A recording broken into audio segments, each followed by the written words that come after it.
here.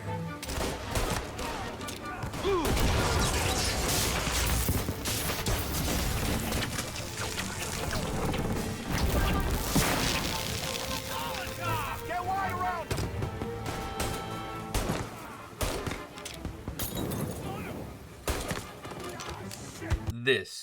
This is how you do a remaster. What's up, folks? Today we're here with Mafia Definitive Edition, a game that was carefully rebuilt from the ground up, not just a port. Maybe, just maybe, we can forgive you for the Mafia 2 and 3 shambles. We'll see. As usual, if you enjoy this video, why not subscribe and help me out? If you would prefer an audio-only version, the link is down below, along with my link to my Discord. Is Mafia Definitive Edition worth $40? Well, I'm about to tell you. My name is Tanner, and this is For Your Money, a different kind of review. Today we're not dumping any horse heads in anyone's bed, but it's still a very good story. Tommy, a cab driver turned Mafia made man, witnessed an incident resulting in him giving members of the Salieri family a ride to their neighborhood, while being pursued by their rivals, the Morello family. Tommy thought this was just a freak night that didn't exactly mean much until the Morello family caught up with him, wrecked his car, beat him, and then began shooting and chasing him. Now looking to Don Salieri for revenge, Tommy starts his long and tough road into what could be the opportunity of a lifetime, or the complete opposite. It's kind of vague here, I know, but there's no simplifying a mob story without ruining it. Look at the Godfather movies. Almost all of them are about 3 hours in length because everything mob-wise just goes deep. Mafia is no exception. This is a very deep-rooted story as Tommy is the newest member of the family, so you have to earn everyone's trust and learn how they act, and you're not going to do that through side missions. You watch it play out through cutscenes. It's a story with phenomenal character development, more so than other games, as in most mob-related things you deal with backstabbers, heartache, tough decisions. This, even though yes, is from 2002, it is still one of the most well-written stories I've ever experienced. Every mission has a different tone, all leading to a much darker side of the Mafia that tests everyone's loyalty, and that ending is worth the wait. It's a damn fine story.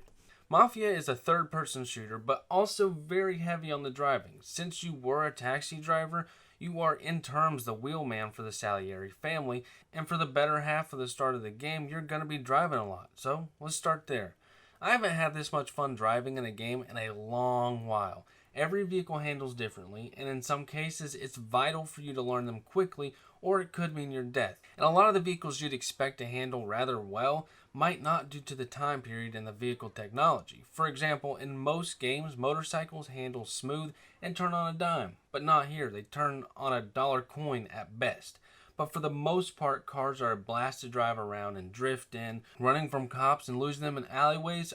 It's a fun time. Another part of the enjoyment I got from driving comes from the lived-in world and how realistic the driving can seem.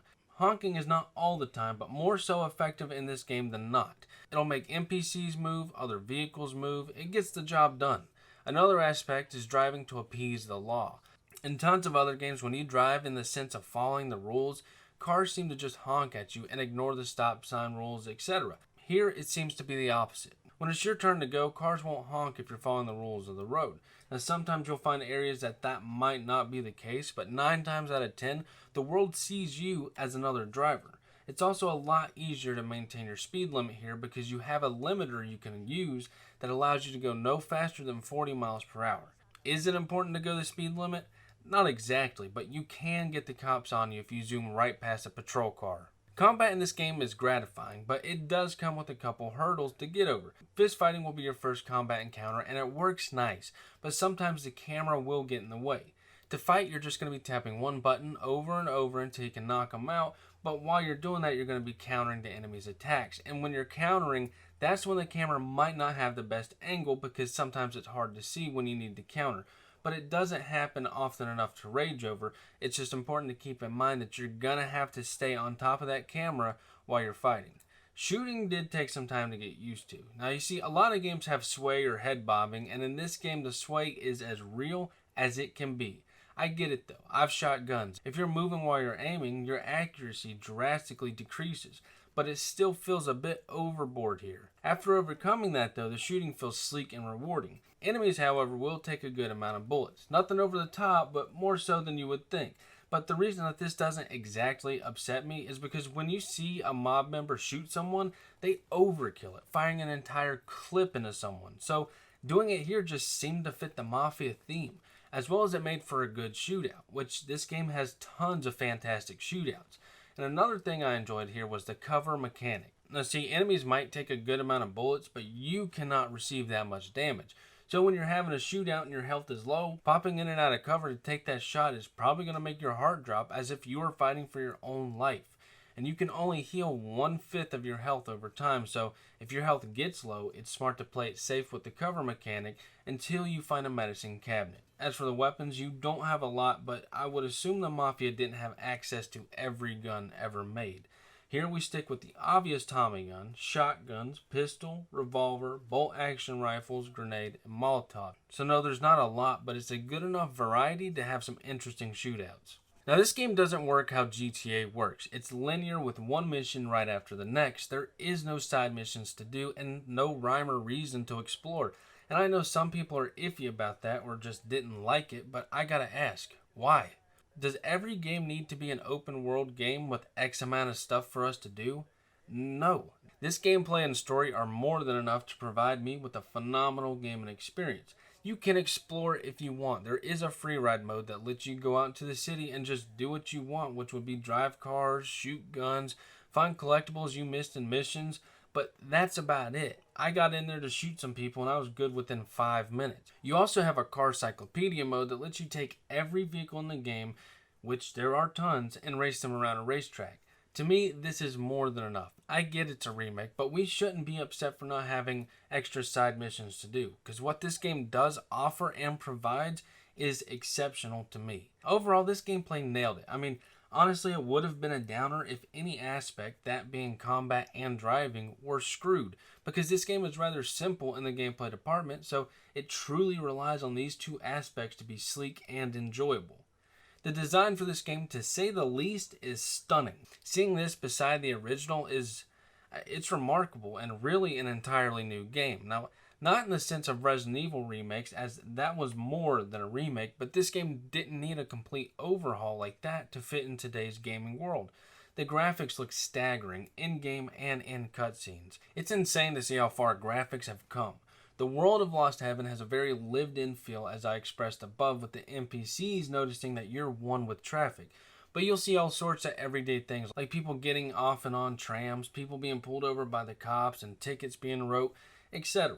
Sound was great. Voice acting was some of the best I've ever heard. And the soundtrack was awesome. Tons of orchestral pieces for the action, some gypsy jazz here for the chase scenes. I mean, this game's design nails everything imaginable. So here's some clips of the design to pick your brain. Sam's going through the Hooverville! So I guess we are too.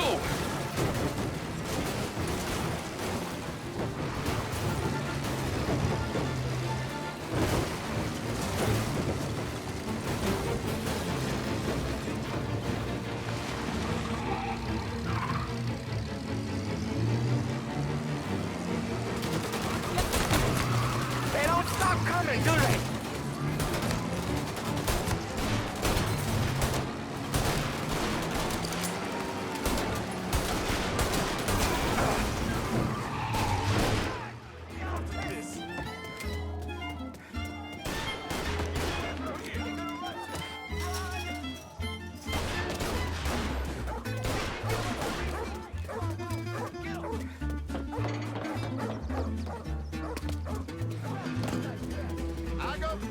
I got deals.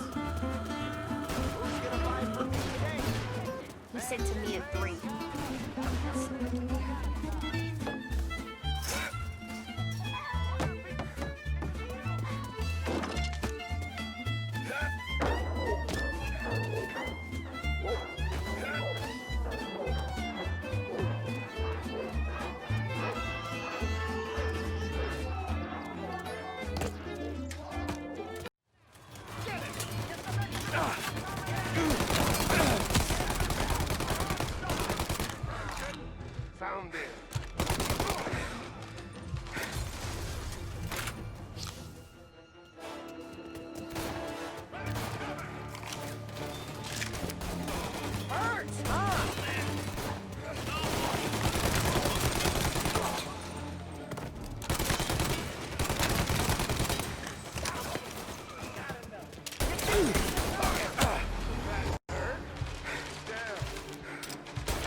back here. Go on and pop him, Tom.